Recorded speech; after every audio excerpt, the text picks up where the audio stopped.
Welcome to BNEWS Favorite Holiday Movies. I'm Phil Gallagher along with my guest, who's actually BCAT's entertainment reporter, Chris Flaherty. And we've each chosen a number of our favorite movies, but we want to begin first. This is obviously a COVID year, so let's talk first about the box office in general.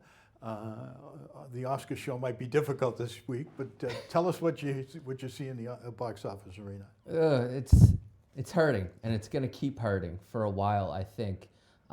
Some films have made it to theaters this year.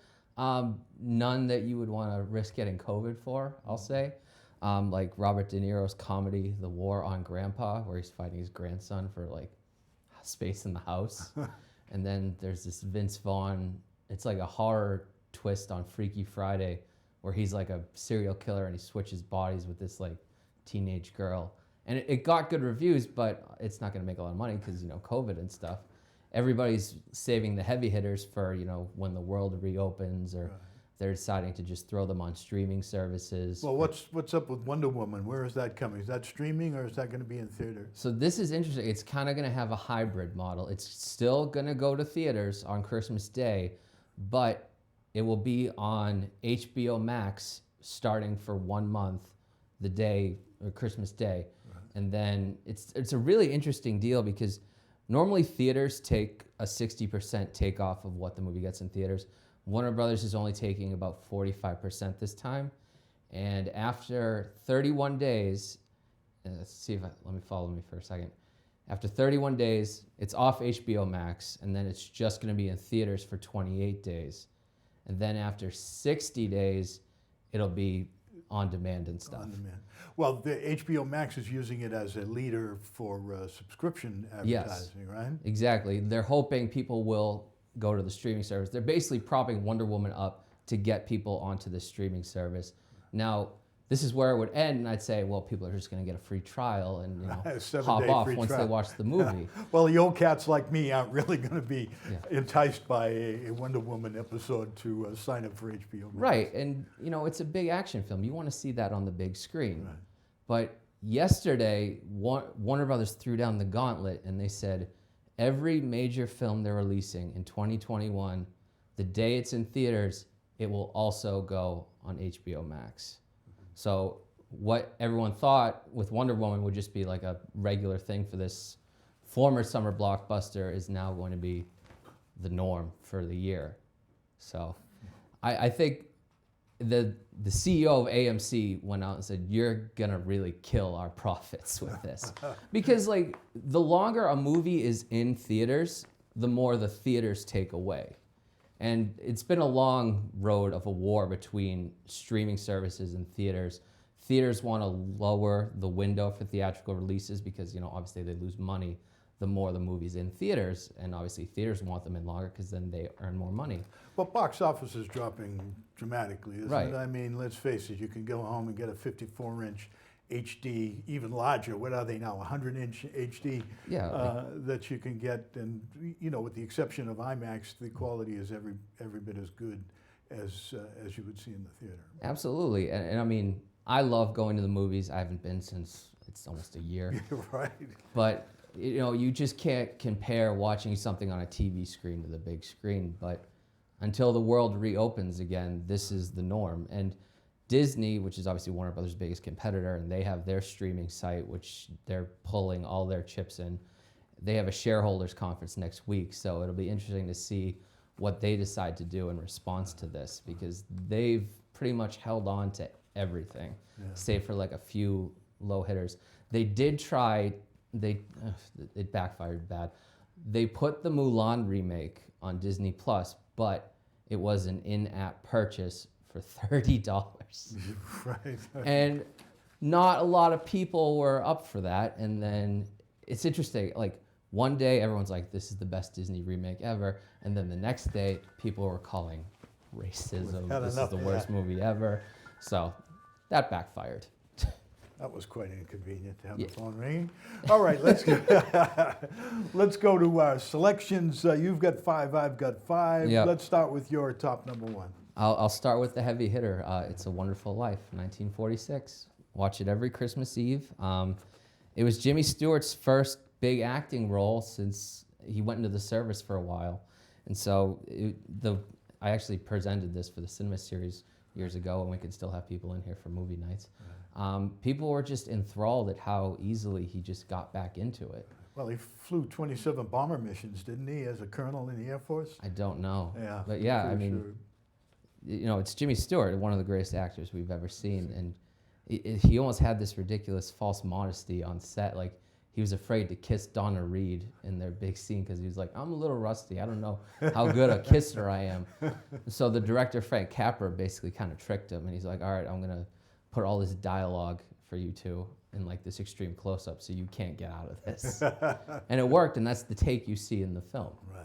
So that's a savings and loan story, right? Yeah. A number of dream sequences. They always fit nicely into a holiday. Oh yeah, it's a very positive film, and I think, you know, it's got a timeless message that I think resonates with people of all ages. And I mean, I only watch it at Christmas time, but I could definitely see people watching it any time of the year. It's like the epitome of a feel-good movie. Yeah.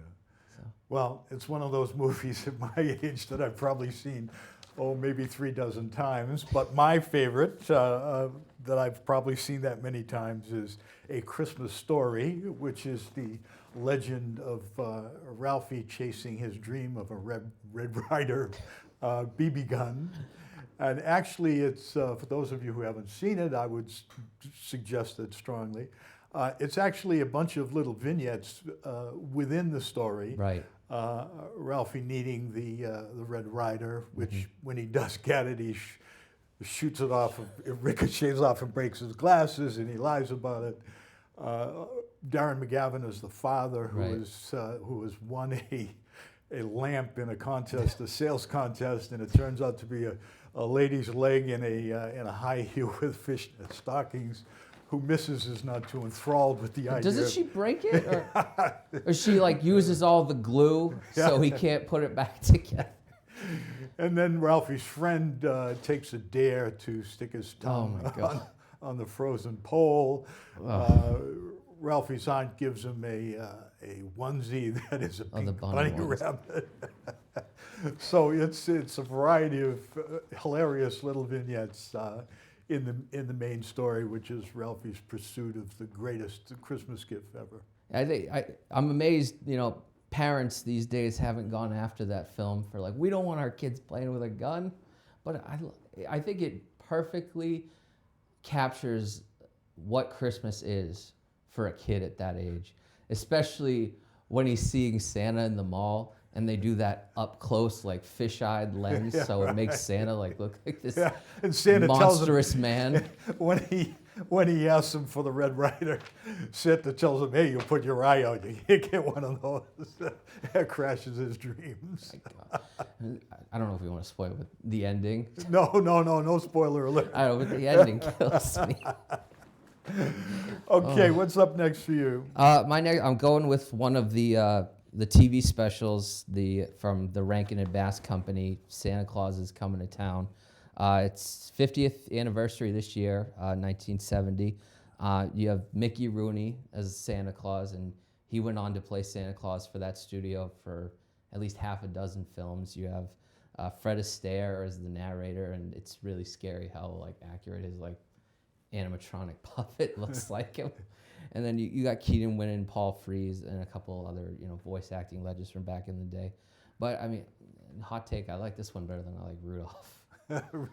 It's just fun, and I think it's got a nice message. And I think, at least from my perspective, I think the stories about Santa Claus that resonate the most with audiences, and we'll get into this with one of your picks, is when Santa's portrayed as just like a regular man, like someone like you and me. Like, I think that's where you can really connect with the story and stuff. Like, sure. You and have the that spirit ability of Christmas from a humanity standpoint. Yeah, you like it says like you have that power to be that generous and stuff. So that's why I enjoy that one.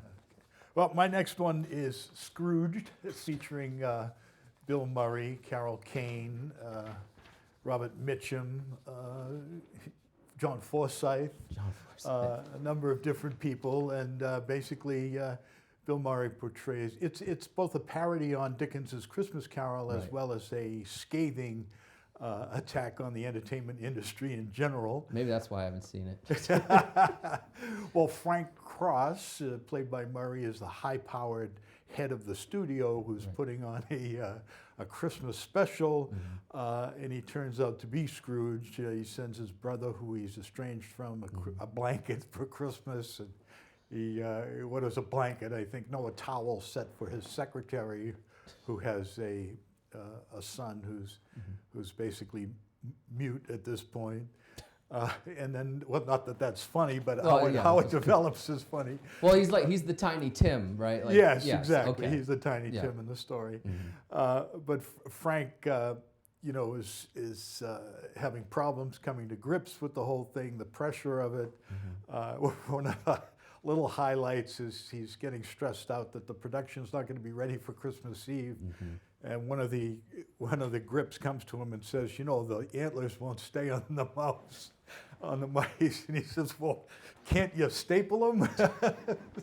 Sounds like a little Charlie Brown in there, like a Christmas production going awry. It did go awry, but Carol Kane almost steals the show as one of the Christmas ghosts of Christmas future, apparently. She plays a Christmas angel who's busy throwing toasters at Bill Murray, at Frank Cross, and naturally we don't want to do a spoiler, but it's basically hilarious, and I think one of Bill Murray's best performances. Well, you can't go wrong with Bill Murray. He's one of the best comedians we've had, and one of the best dramatic actors out there too. He's so versatile.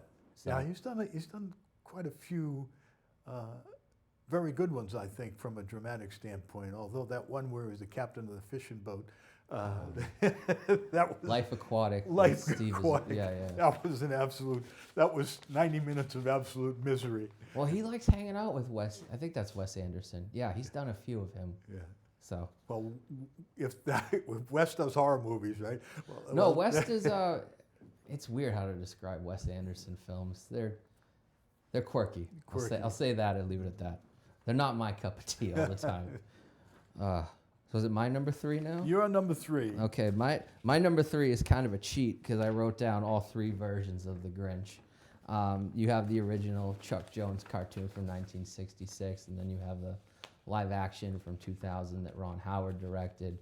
And I know it kind of came and went, but the 2018 animated one with Benedict Cumberbatch, who you remember from Sherlock, voicing the Grinch, I thought it was really good. And my thing is you can, depending on what mood you're in, you can enjoy whatever version you want.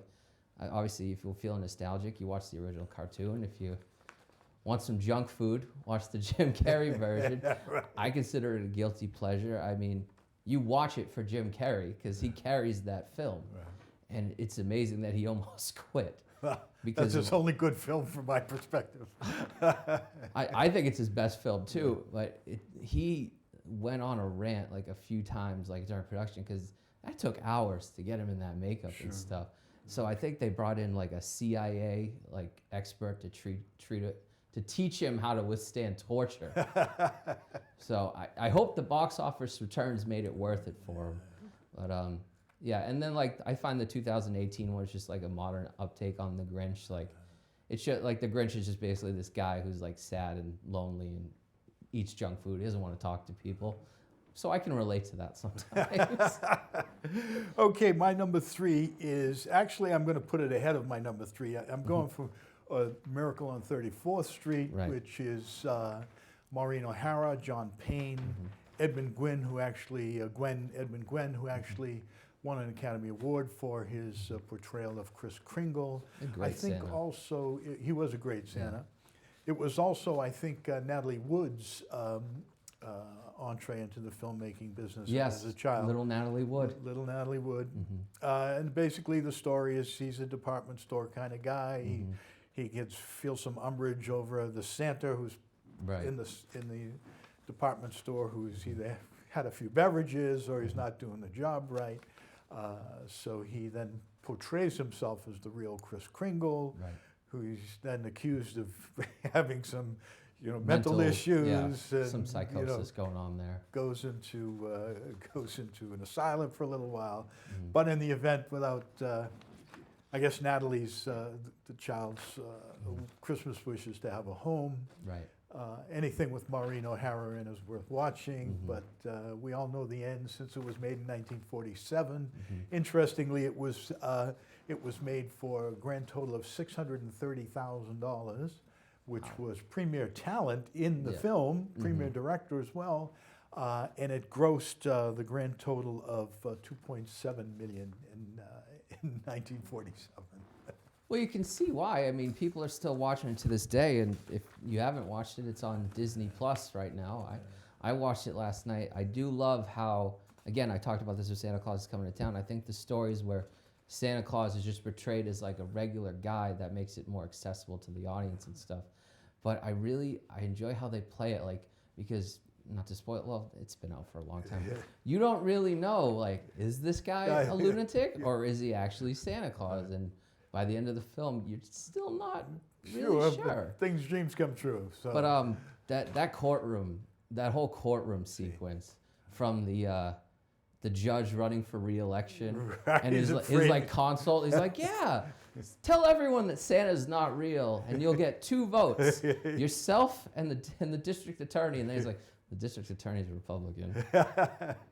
And then like the guy who, from like a legal perspective, the guy who defends Santa's a pretty good lawyer, especially when he calls the guy's son up to the stand. that calls the judge's son, doesn't he? No.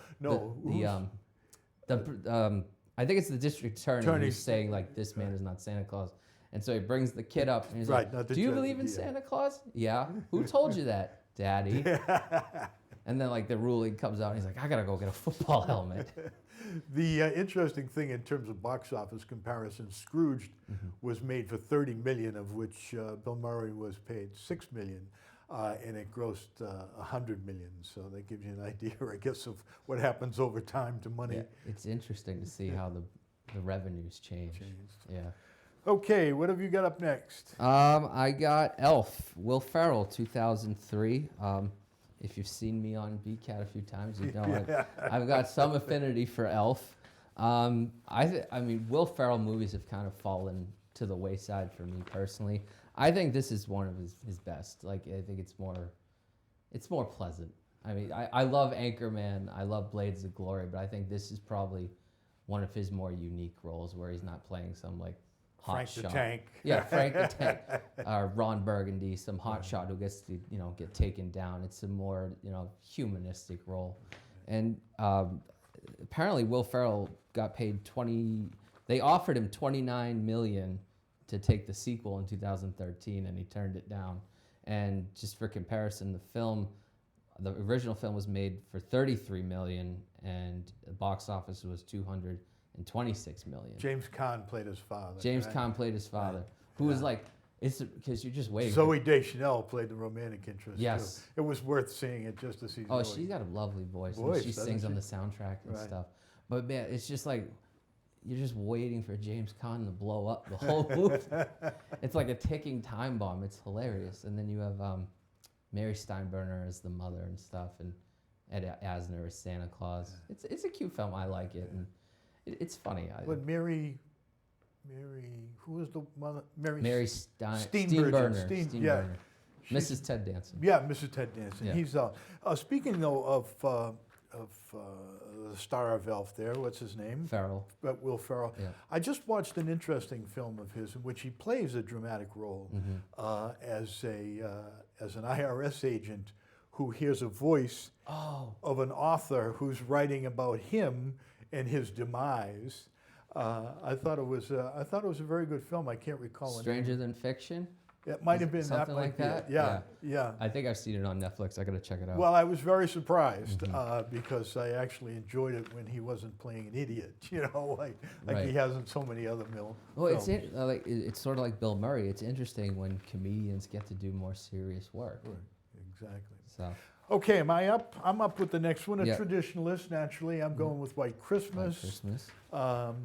Which is, laden with stars, obviously. Dean Jagger plays the Colonel. Bing Crosby and the redhead. Danny Kaye. Hell of a pairing. Never Nash- liked Danny Kaye, but he was great in that. He's hilarious. He is. He's like the theater. He's The two girls, Mitzi Gaynor and Rosemary Clooney, two Right. wonderful dancers and actresses and singers, Yeah. as the two female interests. Mhm. The boys fall in love with them. They are accused of ransacking a hotel room vis-a-vis like a rock star. Mhm. They have to escape to Vermont where they're going to Yeah. do a gig. Mhm. Crosby and Danny Kaye want to do a tribute for their former commanding officer Right. who has been replaced. Mhm. It ends up in Vermont, and they're hoping and singing for a white Christmas. Yeah, Very good film. beautiful film. The incredible song and dance numbers. Like the One of the choreography few is Christmas incredible. musicals, I think, other than The Nutcracker and Yeah. a few others. The only Christmas romantic comedy on our list. Right, exactly. Which are, a dime a dozen these days. You can find on Hallmark and Lifetime. And we're supposed to mention, for the benefit of Jen Dodge, we're supposed to mention Love Actually. Love Actually. Hugh and, Grant and Emma Thompson. mhm. I've seen it. I don't recall it, so a lot Never saw about it. Sorry, Jen. I saw it, but Yeah. Yeah, it didn't make my list. but White Christmas, wonderful film. What's your next one? I think, am I next? Yep. Yep. I got another Christmas Carol iteration on here, and it's the Muppet Christmas Carol. Came out in 1992. It was the first Muppet production to be produced after Jim Henson's death. His son, Brian Henson, took over directing duties, and Steve Whitmire took over Kermit for Jim Henson.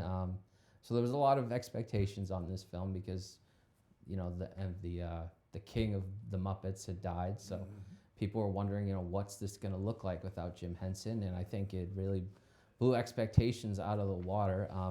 They have Michael Caine as Scrooge, and I think what sells the film so well is Michael Caine is really playing this super seriously, even though he's with the Muppets and In a stuff. comedy, right? Yeah, like he told Brian Henson, like, listen, I'm treating this like I'm working with a Shakespeare company. I'm not going to ham this up. I'm not going to blink while I'm acting or anything. I'm going to take this super seriously. And Brian Henson's like, okay, go with it. And the evidence is on the screen. You have Michael Caine like screaming and shouting at Muppets and giving it his all, which is hilarious. But I think it makes it such a better film. It was originally going to be a television special, but then they moved it to theaters, and critics really loved it. The box office wasn't so great because it had to compete with Home Alone 2, which at the time was Donald Trump's most famous role. It's amazing, those sequels. How many sequels are we going to have? We've talked about this before. I think, what are we on with Die Hard? Maybe 6. That was a Christmas movie. I think it's 5. Is Yeah. it 5? I'm surprised neither of us put Die Hard on. Yeah, Terminator is not another Christmas movie, but that's another sequel generator. Oh yeah. That's So out there. I mean, how many versions of A Christmas Carol have we seen throughout decades after decades after decades? They're still quite entertaining, so I guess. Yeah. And it's like, if you're gonna do it, you got to do something different with it. Like with Scrooge, they put it in modern setting and made him a television producer. I mean, the biggest angle with the Muppet Christmas Carol is it's the Muppets, but it's good. It doesn't satirize or poke fun at the story. It takes it seriously. And I think that's what makes it such an endearing film. Okay, I have 2 sleepers actually. There's a number of them obviously that could gain our attention, but my first sleeper is called The Gathering, which features Ed Asner and Maureen Stapleton, who's Gene Stapleton's sister, who Gene played Archie's. Do I have that reversed? Gene played Archie's. Gene Stapleton was Archie Bunker's wife. Bunker's wife. Yeah. Right. In any event, it's about this fellow, Mr. Thornton, who had left his family, his 4 children, and his wife 20 years previously, and he's going to die. He's been diagnosed with a terminal illness, and suddenly he comes to his senses, and he wants to make things right before he dies, as most of us would want to, I suppose. Sure, yeah. But he's been an idiot for 20 years, and he wants to reconcile with his family and his wife. In particular, his junior, Bud, his son, who had they had had a falling out years earlier because he had gone to Canada, and it was, war related, etc. But it was it was a nice film. It was a poignant film. Yeah. Asner did a good job. It had a good cast, and although it's a tearjerker, there's a spoiler. We got some tear jerkers on here, I think. I mean, I'd be hard pressed to find someone that doesn't cry at It's a Wonderful Life. Yeah, right, exactly. And my last sleeper was The Star, which I just saw the other night, which is it's a what do you call Animated? it? Animated, that's it. I was going to say cartoon, but it's an animated story about the birth of the Christ child from the animals in the manger's perspective. Interesting. And how that develops. And it's kind of comedic, but gets to the heart of the story. And, when you've got Tracy Morgan. Tracy Jordan's in this? No, Tracy Morgan. Oh, Tracy Morgan. I always mix him up because it's 30 Rock character. Yeah, Tracy Morgan is one of the camels, and then you have the kings, and then you have a few of the other animals. But I watched it alone. Didn't even watch it with my grandchildren. Well, now you got to watch it again with the grandkids. Yeah, well, I'm not sure. They might be too old for it. Okay. It wasn't. I wasn't too old for it, but they might be. All right. So I'll those keep are that one mine. out. Close out with your last one. I think we got through all mine. Did we get them all? Yeah, It's a Wonderful Life, Santa Claus Coming to Town, Grinch, Elf.